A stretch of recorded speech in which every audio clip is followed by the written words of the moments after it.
The Tom Woods Show, episode 1700. Prepare to set fire to the index card of allowable opinion. Your daily dose of liberty education starts here. The Tom Woods Show. Folks, I don't know about you, but I am running into a lot of progressives saying, look, police, fire, schools, these are all great examples of socialism. Well, let's focus on that school example. I've got a free ebook called Education Without the State that makes a pretty darn good case for a stateless approach to education. Pick it up at nostateeducation.com.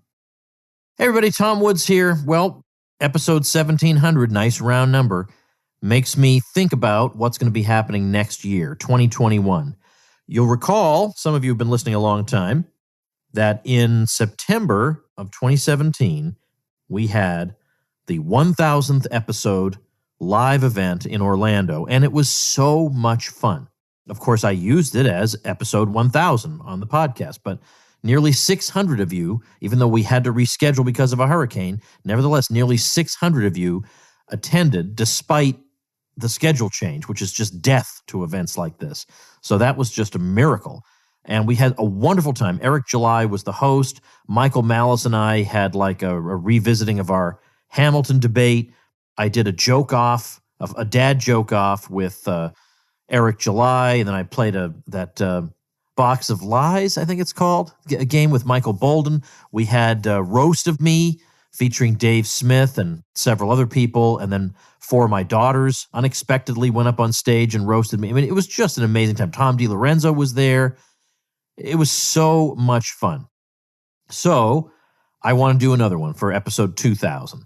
So I haven't got the exact date yet, but I'm thinking August 2021. And by the way, if you're thinking, oh, but maybe we still won't be allowed to, screw that. One way or another, this thing's happening. Okay, August 2021, enough's enough. Live your life, live your life.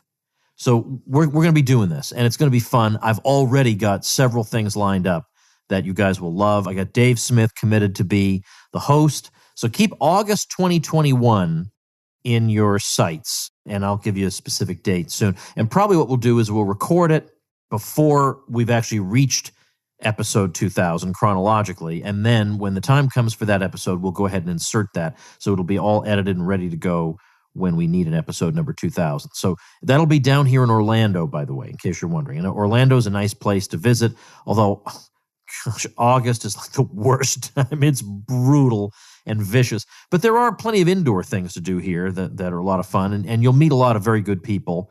There are a lot of good libertarians in this area. Anyway, today what I want to do is revisit an incident from early last year, that's early 2019, in light of a recent news development, and that has to do with the report that just came out that the Washington Post has settled its suit, the lawsuit filed against it by Nicholas Sandmann, who was the high school student who was demonized by the Washington Post because he was supposedly insensitive to a Native American. And it turns out that, of course, now that we've seen the full video, there was no disrespect whatsoever. Everything is the opposite of what we were told initially about the Covington Catholic high school students in Washington, D.C. And he sued them for $250 million. Now, we don't know how much he wound up getting, but he got something, and they settled it, and that's the end of it, and nobody's allowed to disclose the exact terms, I assume. And so that made me want to go back and revisit this episode because, especially given how 2020 is going, it's really important that we understand what happened in this case to show this is not some outlying case. This is not some unusual, bizarre diversion from the media's normal attention to detail. Now, I realize that people listening to this already know this, but I think even some of our people don't realize just how bad it is. The Russiagate thing, which was hysteria and just fact-free, should be evidence enough. But then we also had, the lead up to the Iraq War, which was all propaganda, one thing after the other, leading up to that war. Well, we could go into other wars too, but I'm just thinking about recent years, what the media's been up to. And then, of course, this virus. The last place on earth you'd go to find out about the virus would be CNN.com or to turn your TV on and watch the evening news, this would be the last place you'd want to go. You'd get a completely distorted view of what's happening. It is astonishing to me how they've reported on this. So this is not some isolated incident, what happened last year. And what happened last year serves to remind us of the likelihood that this has happened to a lot of other people too, except there was no internet at the time through which they could exonerate themselves. So just to set the stage, many of you will remember this, but it could be for you what the wars in the Balkans were for me in the 1990s. I was a busy graduate student. It just seemed all too complicated what was going on in the Balkans. I figured someday I'll go back and look into this and see what's happening. And I later did and realized how upset I should have been in the 90s, but I was just busy with life. And some of you may have been busy with life when this happened. So I'm here to give you the briefing on it. So what was going on was that it was the annual, I guess this must have been January then of 2019, because that's the annual March for Life. I guess it's the anniversary of the Roe versus Wade decision, where a lot of people go to Washington, D.C. to indicate their unhappiness with the status quo on abortion. So these high school students from Kentucky, from a Catholic high school, went to be part of this. And, most of them have never been to a big city or, I'm sure a lot of them just spent their lives in Kentucky. They were not prepared for what was about to happen to them. So the standard version of the story was the high school students surrounded this peaceful, friendly Native American man and intimidated him and started chanting, "Build the wall," which, of course, obviously you can tell doesn't even make sense. So how does "build the wall" apply to a Native American? It doesn't even make sense, right? So right away, part of you knows this has got to be BS, right? And then the rest of you also knows it's BS because it always is. In cases like this, it always is. Well, the real story goes something like this. Now, in the original story, the Black Hebrews don't even figure into what happens. They're not even mentioned in the original version of events. They're not even mentioned. They're not there. They're sometimes called the Black Hebrew Israelites or just the Black Hebrews. It doesn't matter what their theology is. Nobody cares, okay? But these were people who were, and by the way, we know this because a 2-hour video of everything that transpired became available. And at the time, I watched that whole thing, all 2 hours, because I knew this was false because I'm not totally tone deaf. I know how American society works. I know this didn't happen. And sure enough, all I had to do was watch the video and be confirmed that not only did it not happen, something like the opposite of what was reported happened. We have the video to prove it. So what happens at the beginning of this video, before we even see any Catholic high school students, is we see that there were a group of Native Americans gathered at the Lincoln Memorial, which happened to be where the students had gathered at the conclusion of the march. And so just by coincidence, some Native Americans were having a gathering of their own.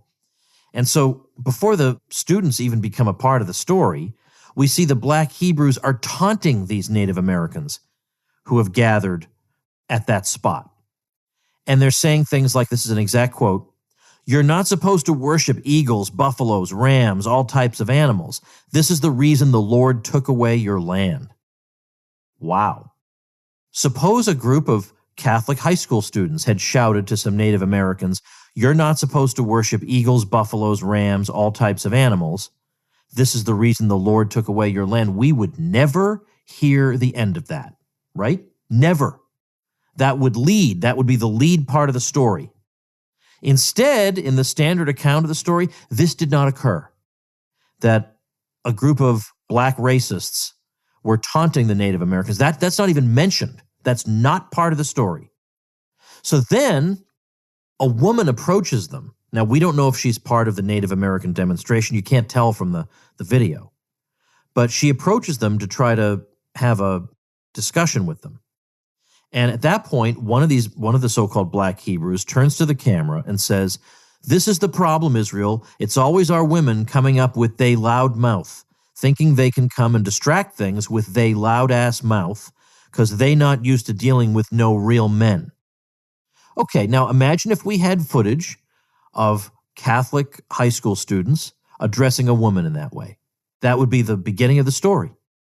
That would be the story. No mention of this. So this happens, no mention. Then the Native Americans are taunted by the Black Hebrews to this effect. Again, exact quote. "You think there's Uncle Tom? You're an Uncle Tomahawk. You got your head up the white man's ass. You say peace, there ain't going to be no peace. Oh, okay. Well, how about our little thought experiment again? Imagine a group of Catholic high school students saying, you got your head up the white man's ass. There ain't going to be no peace. That would lead the story, wouldn't it? No mention of this. Did not happen. Then meanwhile, it's not just the Native Americans who are being taunted by the Black Hebrews. It is also the Catholic high school students themselves. And they, for a solid hour, endured language like, you little dirty-ass crackers, your day coming, dusty-ass animals, bunch of child-molesting faggots. The kids are also compared to dogs and hyenas. Now, I don't like to use language like this. I'm just quoting these people. This is what happened. It is astonishing to me that in light of this kind of taunting, these kids who, as I say, most of whom have probably never been outside Kentucky, kept their cool and did not return those names in kind.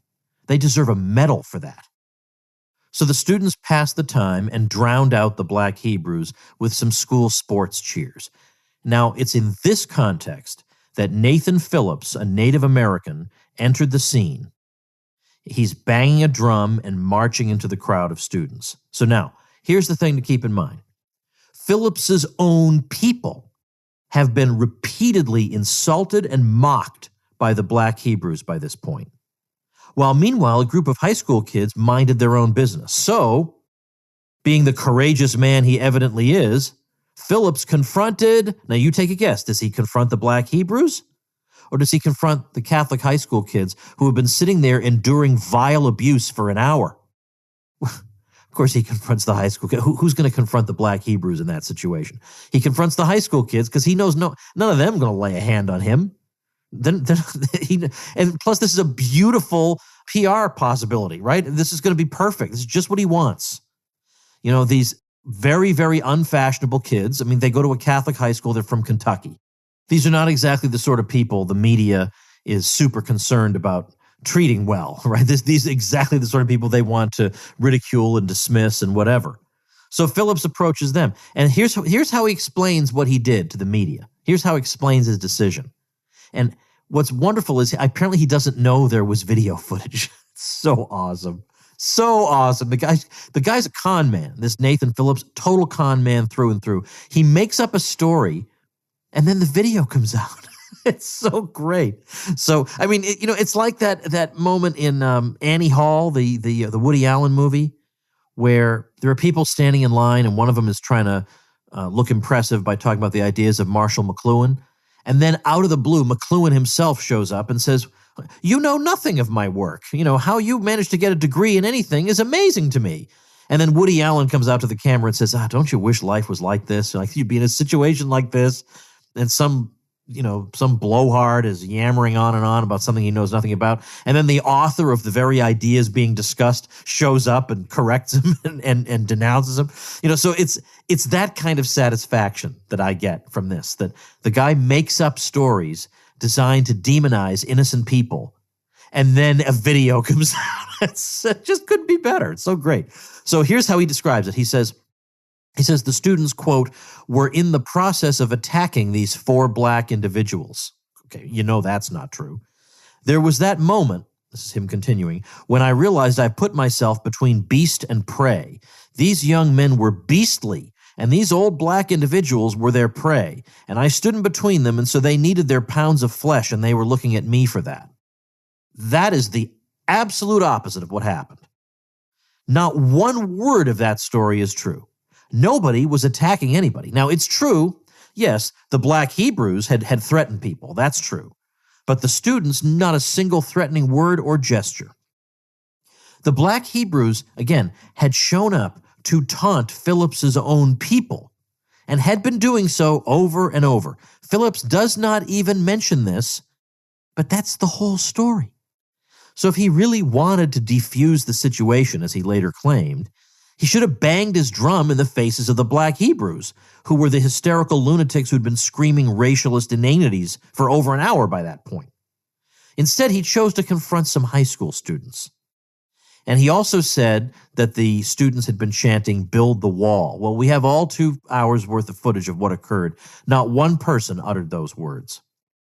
One student said this, recalling the situation. "In the midst of our cheers, we were approached by a group of adults led by Nathan Phillips, with Phillips beating his drum.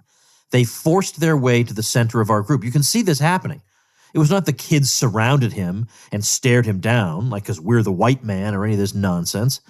It was Phillips barging into their group and getting inappropriately into the personal space of one of the students. When you see the video, it's quite inappropriate what Nathan Phillips is doing. There's no defending him on this. And so the student continues, "They forced their way to the center of our group. We initially thought this was a cultural display since he was beating along to our cheers, and so we clapped to the beat." Well, soon the situation became confusing because Phillips is quite inappropriately in a student's physical space. And so no one quite understood what was happening. And you can hear multiple people asking, what is going on? But these students shouted their cheers to the beat of Phillips's drum. And, well, I guess that's unforgivable. That's what we need. So these students should be ruined for this, according to celebrities and half of Twitter. And virtually none of those people even saw the video. And by the way, immediately after the confrontation between Phillips and the students, the Black Hebrews were right back at it, telling the kids that America would be destroyed in a nuclear holocaust and that they themselves were all bound to become school shooters. Classy people, these Black Hebrews, very classy. Again, ignored by the media. It's kids jumping up and down to a drum beat for 2 minutes that everyone's supposed to hear about. So you'd think somebody in the media, somebody might have mentioned how odd it was that this Native American man thought it was the students, after an hour's worth of vile filth being spewed at them, who needed to be approached with his drum. How deranged is that? Who acts like that? All right, oh my gosh, I'm just getting going here. But let me pause for a quick message that I hope you will take to heart, because this is a heartfelt recommendation. Folks, let me take just a brief minute to tell you about the way I solve a major problem that we all have. Because we're all intellectuals, we have a pile of books we want to read, we have no idea how we're ever going to get through all of them. And the answer is Blinkist. It's unique and powerful, works on your phone, your tablet, your web browser. It gives you the best key takeaways, the need-to-know information from over 3,000 nonfiction bestsellers in over 27 categories. Blinkist condenses them down into blinks, which you can read or listen to in just 15 minutes. And I like Blinkist because after that 15-minute blink, I know whether or not the full-length audiobook is really a good use of my time. I use Blinkist when I'm driving around in the car, which would otherwise be dead time, and I'm absorbing book after book while I drive. I've listened to these blinks, and I highly recommend you check them out. Why We Sleep by Matthew Walker and The Doomsday Machine by Daniel Ellsberg. Right now, Blinkist has a special offer just for our audience. Go to Blinkist.com/Woods to start your free 7-day trial and get 25% off a Blinkist premium membership and up to 65% off audiobooks, yours to keep forever. That's Blinkist, spelled Blinkist, Blinkist.com/Woods to get 25% off a premium membership and a 7-day free trial. Blinkist.com/Woods. So meanwhile, half the country rushed to judgment about this poor kid on the basis of Phillips's false statement, a statement we now know to be false because we have the video evidence, and on the basis of a picture of Sandman staring at Phillips, who was banging a drum an inch from his face. What would you like him to do? What would you like him to do in that situation when an adult is behaving extremely inappropriately toward him? What happened was the kid wound up being compared to a Klansman, being compared to 60s-era segregationists, for standing there in the midst of what was obviously intended to be a provocation and a completely unwarranted one. That kid had done nothing. His classmates had done nothing. What they had done was they'd goofed off or even just remained silent during a full hour of abuse. Again, they deserve medals. Phillips wound up being interviewed by CNN. Oh my gosh, it gets even better. Gets even better. First of all, he's barely coherent, this guy. He cannot string a sentence together, but he's going to condemn these kids and ruin their lives. So here's what he says. We were finishing up with Indigenous Peoples March and rally, and there were some folks there that were expressing their First Amendment rights there, freedom of speech. So that's how he describes the openly racist Black Hebrew Israelites. He describes them as some folks there that were expressing their freedom of speech. Now, he doesn't describe the Catholic high school students that way as some folks expressing their freedom of speech. Oh, no. Just the people who despise Native Americans. He'll defend them. And gosh, with a leader like him, if I were a Native American and that was my spokesman, I would say, I just can't imagine it. I can't imagine that. Who put you in charge? And you're picking on the wrong people. So then he goes on. How about this? The folks that were having their moment there, that's how he refers to the racist black Hebrews, the folks that were having their moment there. They were saying things that I don't know if I agreed with them or not, but some of it was educational, and it was truth, and it was history about religious views and ideologies. But these other folks, the young students, they couldn't see it. They had one point of view, it seemed, and that was that their point of view was the only point of view that was worthwhile. Oh my gosh, that is the opposite of anything that a rational person would say. The black Hebrews were saying things that were educational and truth and history. These folks that were having their moment there, let's recall, were telling the Native Americans, you're not supposed to worship eagles, buffaloes, rams, all types of animals. This is the reason the Lord took away your land. They taunted the natives as Uncle Tomahawks. And Phillips's reply is, I don't know if I agreed with them or not. Wow. The man is bold. He's withholding judgment about whether he agrees with people who say he deserved to be dispossessed. Wow, that guy's tough. Pathetic. And so again, remember the awful things. I don't want to keep saying those words. The terrible things that the black Hebrews were saying to the high school students. Were those things like bunch of child molesting and then F word? How would Nathan Phillips describe that? Was that educational? Was that truth?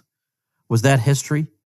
And again, according to Phillips, it was the students who thought their point of view was the only point of view that was worthwhile. All right, so here's what actually happened. The black racists were disrupting the Native American demonstration. They were calling people Uncle Tomahawk, telling them they lost their land because of their false worship. Doesn't that sound a teensy-weensy bit like people who thought their point of view was the only point of view that was worthwhile? The students, meanwhile, were so flabbergasted by all this, because I'm sure in Kentucky they're not running into people like the black Hebrews. They scarcely knew how to respond. To listen to Nathan Phillips, you'd think they were shouting out theological propositions. They mostly kept to themselves in a combination of amusement and horror. At no time did they seriously advance any point of view, except to boo when the black racists criticized them for recognizing that homosexuals had rights. No mention of that from Nathan Phillips. Now again, could you imagine, suppose there'd been a group of black people saying homosexuals have rights, and Catholic high school students were jeering and mocking them for saying that. Well, I'm sure, again, that's how the story would lead. But the opposite happened. The exact opposite happened. So nowhere did that appear in a news report. Nowhere. Now then, you have to think, back home in Kentucky, well, look, I don't know the particular bishop involved, but I know enough about the American bishops to know these are the last people in the world you ever want to have to rely on. I mean, there are one or two who are halfway decent, but these are the most spineless, pathetic people I have ever encountered. The first thing the bishop did was to throw these kids under the bus. He didn't know any of the details, but he knew that something sacred had been violated. And of course, by sacred, we don't mean having to do with his religion, because that the important thing is good PR. And so he went and basically denounced his own students. And the parents, thankfully, hit right back. And I think eventually they slightly walked it back. But what is that all about? Your first instinct, you don't even see the video, is to throw the kids under the bus. So if you ever find yourself in a situation where you're thinking, I sure hope the school administration, or I sure hope the chancery office of the Catholic diocese will back me up, forget it. Okay. And before you write to me and say Woods is an anti-Catholic bigot, I say this as somebody who's been a Catholic since 1996. And I'm just telling you, that's the state of the American episcopate right now.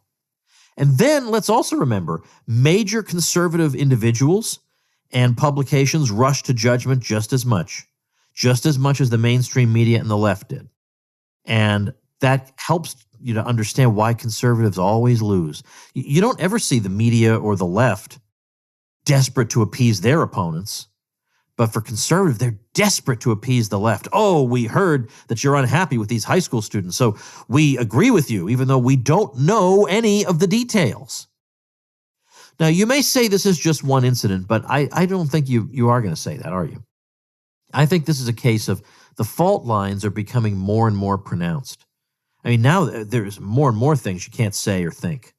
You know, there are certain movements you've got to support, and regardless of all the baggage associated with them, you can't be, I mean, it's ridiculous. You can't even have a conversation anymore with a lot of people. Prominent figures demanded that these kids be doxxed and have their lives destroyed. And then even when presented with the full video, there were still some people on Twitter who basically just thought, well, any kid or group of kids where some of them are wearing a Make America Great Again hat, they deserve whatever happens to them. And there are some libertarians, heaven help us, whose position on this was, well, I don't like these hats either. So, okay. Well, while you're off siding with character assassins on the left, deluding yourself that the left will thereby excuse you, these are the same people who think you're a Nazi because you're against Obamacare. So if you think that, well, if I'm just really nice to the left and I show that I share a lot of their concerns, they won't come after me when it's... Okay, feel free to test out that theory. All right, look, let's wrap up with this. I mean, this is almost unbelievable, isn't it? When you hear the actual series of events, it's almost unbelievable. Number one, the way the story was told.